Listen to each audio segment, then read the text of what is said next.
Çfarë mund të themi për Jonida Maliqin? Mos të harrojmë që përpara se të futej në fermën VIP, Jonida Maliqi intervistohet nga Arbana Osmani dhe flet si rrallë herë për gjithçka që i ka ndodhur dhe i ka shënjuar jetën, divorcin, rritjen e djalit, edhe gjithë peripetësit që pasuan.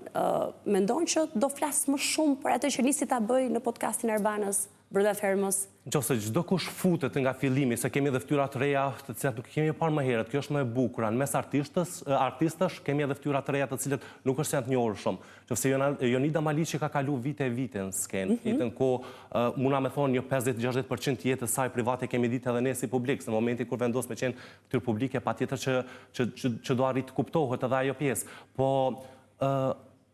e tha një 80%, kam përshtypjen se do e ketë edhe një pjesë shumë të rëndësishme të cilën do ta presim, kam përshtypjen nëse do të ketë një rrethim jete, të cilën do e thotë do të tregoj detaje të reja edhe aty për jetën e saj. Nëse është një 80% tek Arbana, një 20% është shumë i rëndësishëm i cili do të spikatet më shumë gjatë qëndrimit saj. Pra gjithçka ende nuk e dim.